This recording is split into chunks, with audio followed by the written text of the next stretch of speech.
Oh, it's real. What is this? Good morning, Blacklick Valley.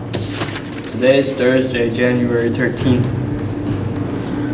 On this date in 1930, the Mickey Mouse comic strip first appears.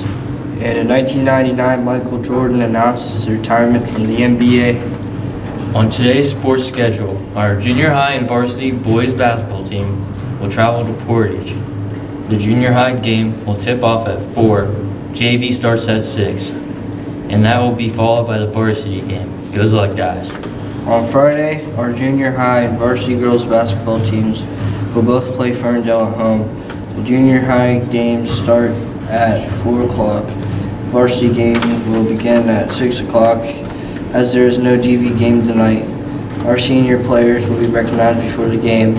BVTV would like to thank Natalie McKill, Briar Schuling, Morgan Splotnick, and Nikki Zimmerman for their hard work and dedication throughout their high school career. Today is CJ for all rotational classes. Please stand for a moment of silence followed by the pledge.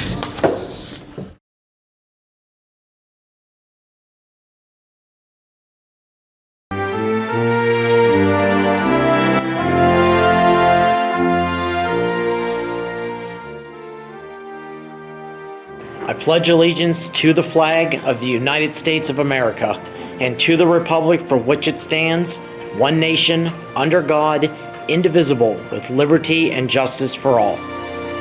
Thank you.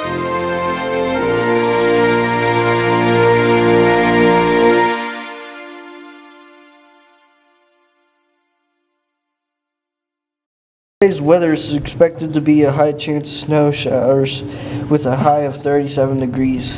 If you see Gregory Hirschberger, be sure to wish him a happy birthday. Birthdays being celebrated over our break include Brayden Kelly, Tasha Woods, and Amber Strasborough. Happy birthday. Lunch for today is meatball hoagie. Tuesday's breakfast will include powdered donuts. Our 10th grade will be attending a field trip to our VOTEC this morning. Today marks the last day of after-school tutoring for the second 9 weeks period. If you are worried about your grades in a particular subject, please get the help you need to catch up on your assignments. Everyone is reminded that tomorrow is Act 80 Day, which means no school for students.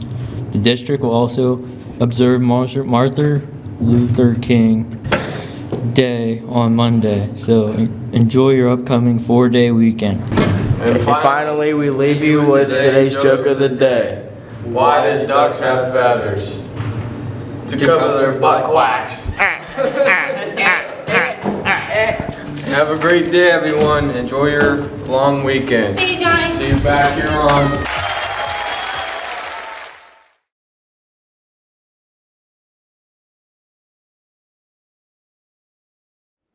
Hi, I'm Alex, and I'm from Cincinnati, Ohio. Welcome. I'm Brandon from Los Angeles, California. Hey everyone, my name is Braylon and I'm a senior at Steel Canyon High School in San Diego, California. What's up? My name is Gus. I'm a junior at Chase Collegiate School in Waterbury, Connecticut. We're from Sandy Hook Promise, and we're here to talk with you about the Safe to Say Something anonymous reporting system. And it's 3 easy steps that help prevent shootings, violence, suicide, and other harmful acts in your school and community. Trust me, violence is not something I take lightly. As an educator in Los Angeles, I lost several students to violence. If we had learned to say something, I believe many of those students would have been saved. The Safe to Say Something program has 3 important steps. Step 1, look for warning signs and threats. Step 2, when you observe a sign or threat, act immediately and take it seriously. And step 3, say something to a trusted adult, call 911, or use the Safe to Say Something anonymous reporting system. Using these 3 steps, you will make a real difference in keeping your school safe and getting help for people who need it. Before we jump into the details of each step, I want to emphasize that schools are safe. In fact, they are one of the safest places to be in your community. However, they aren't immune to shootings, violence, suicide, threats, and other harmful acts. For instance, almost 20%, or 1 in every 5 students, report being bullied. You may not realize this, but bullying has a significant and negative impact on your personal and overall school safety. In addition to bullying, far too many students ideate about, attempt, or die by suicide. 17%, or 1 in every 6 students, consider suicide. Students who are hurting can also turn their pain into hurting others. Every year in this country, there are on average 33 school shootings. Shootings are just one form of violence and crime that can occur within schools. Other forms of violence and crime include dating violence, verbal abuse, physical abuse, and theft. In fact, 79% of schools have reported incidents of crime. Some cases involve weapons, some do not. In all cases, incidents of crime in schools make everyone, students, teachers, and parents, feel like their school is less safe. So as you've heard and read, while schools are safe, they're not immune to violence. The good news that these shootings, violence, suicides, and other harmful acts are preventable. That's because there are often warning signs and threats shown by individuals in need of help before a tragedy takes place. In fact, research shows that 87% of active school shooters planned their attacks in advance and often gave verbal, physical, and virtual signs that they were planning and plotting to harm others. Also, 70% of people who die by suicide tell someone of their plans or give some other warning sign. 37% of threats of violence were sent electronically before a violent act occurred. So, if we teach you how to look for these warning signs and threats, empower you to act immediately and take it seriously, and then say something, you will help reduce violence and create safer and healthier schools. Let's start with step 1. Look for warning signs and threats. What is a warning sign? Warning signs are thoughts, feelings, actions, and behaviors that show you that a friend or classmate may intend to hurt themselves or others. It is important that you don't dismiss warning signs as someone just joking around, being dramatic, or seeking attention. Some warning signs might be more subtle or harder to observe. Here are some examples of warning signs. Withdrawal from others, bullying or hitting, having negative role models like school shooters, excessive anger, extreme mood changes, feelings of rejection, thoughts or plans of harming themselves or others, blames others for own failures, fear of riding the bus or going to school, will not forgive or forget the wrongs of other people, a big personality change, feelings of isolation, and dramatic changes in physical appearances.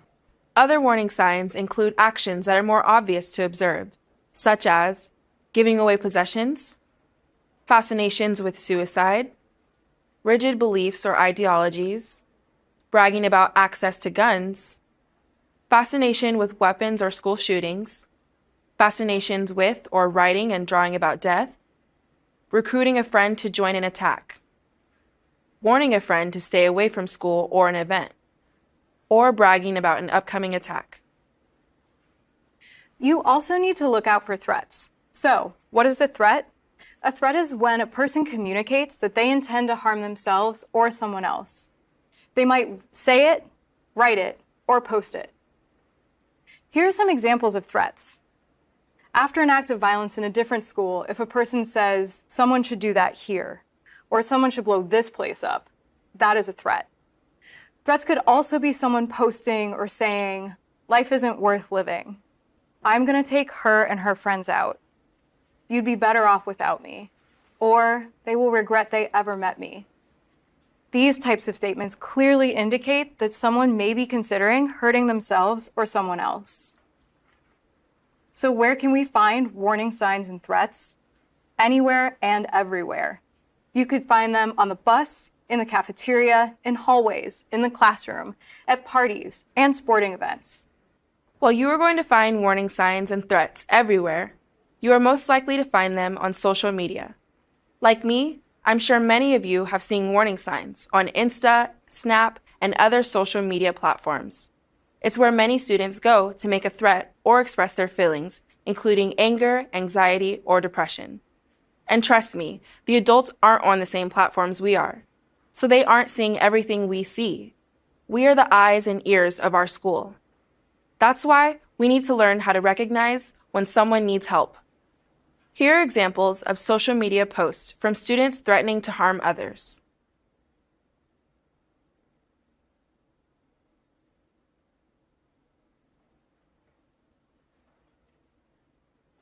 These are social media posts showing students threatening to harm themselves.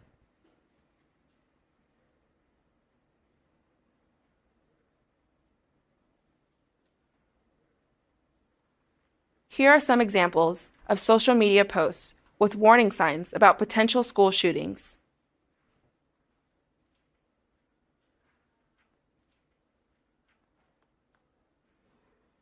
I want to emphasize that the Safe to Say Something anonymous reporting system isn't just about preventing violence and suicide. It can also be used to help someone that is being physically or verbally abused, someone that has a substance abuse or addiction problem, someone who has an eating disorder, or other serious issues they may be dealing with. Now that you know step 1, how to recognize warning signs and threats, let's learn about step 2, act immediately and take it seriously. It's important to act immediately and take it seriously when you see a warning sign or threat, because all too often, no one acts at all. There are many reasons why we don't act immediately.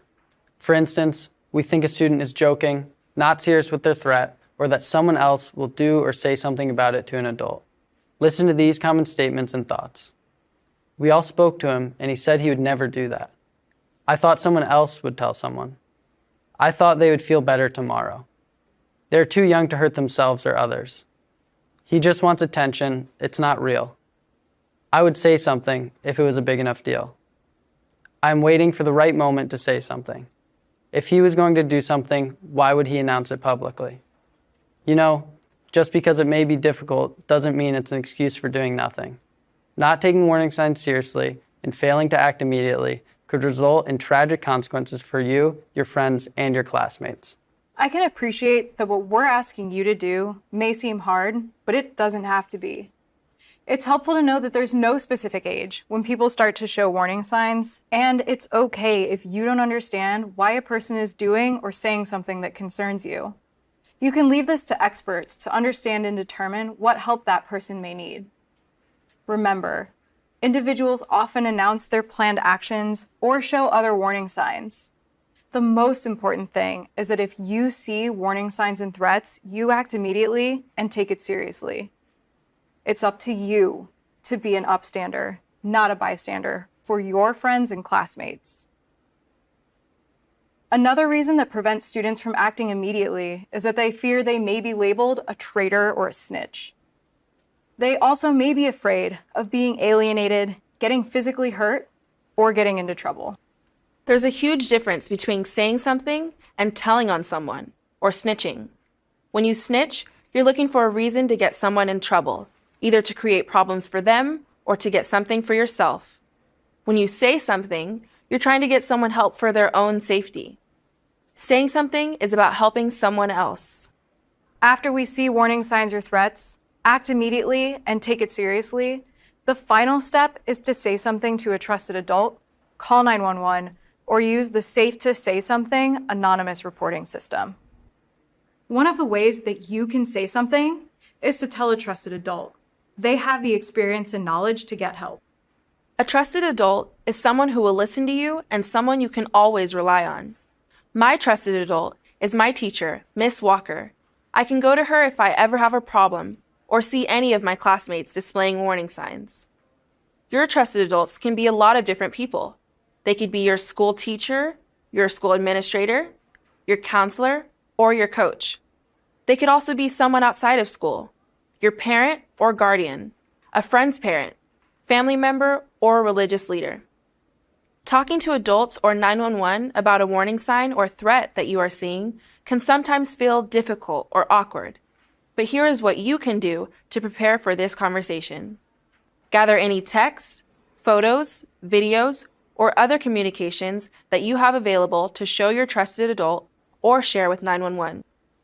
After you gather any evidence you may have, there are 3 important parts to having a conversation. First, you must be direct. You can start your conversation with a sentence like, I must talk to you about my friend Jane, or I need to report an emergency about my friend Joe. Second, you want to explain the warning signs you're seeing with a sentence like, I noticed threats made to hurt other students. Finally, you want to clarify what you want to see happen as a next step with a sentence like, I need your help now to get my friend help immediately. And if you have it, bring the individual's full name, address, and any social media information. You just learned how to say something to a trusted adult or call 911. But what if a trusted adult is unavailable or you're not comfortable calling 911? Use the Safe to Say Something anonymous reporting system. You might be wondering, does that mean I have to give my personal information to a stranger? No.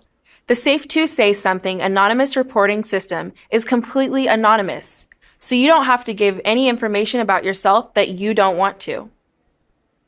The Safe to Say Something anonymous reporting system works by simply submitting your concern or issue using the app, telephone hotline, or website 24 hours a day, 7 days a week. There are trained crisis counselors ready to receive and act on anything you submit to them. To use the app, download it to your phone or mobile device.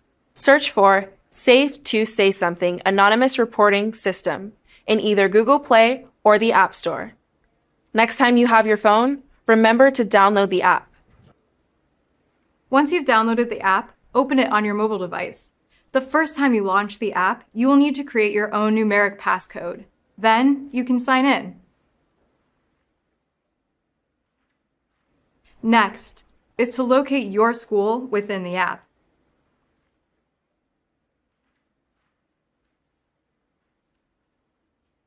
Select the concern from the menu that you would like to address. You will then be asked to type in details about your concern. Finally, upload any photos, videos, or sound files related to your concern, and then hit submit. You will be able to have an anonymous two-way conversation with a crisis counselor to ensure they have all the information they need to get help for the individual you're concerned about. You will also get a case number so you can log back in at a later time and add more information if you want.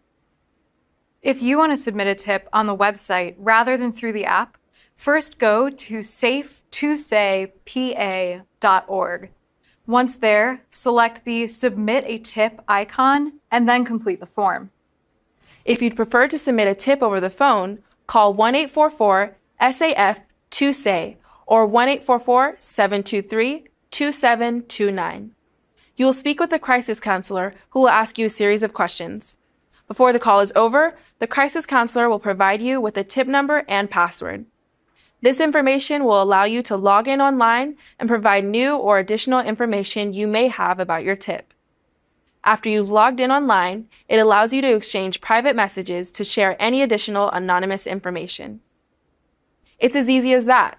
Thanks to your anonymous tip, the crisis counselor will work with the appropriate people in your school or community to act on your tip and intervene as needed.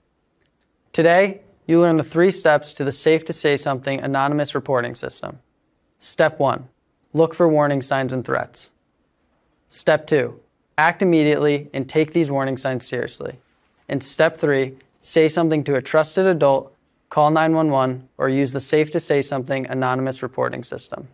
By bringing the 3 steps of Safe to Say Something into our day-to-day lives, we as students will be able to reduce violence and threats in our schools and make our schools and communities a better place to be. We have the power to make a difference in the world around us just by saying something.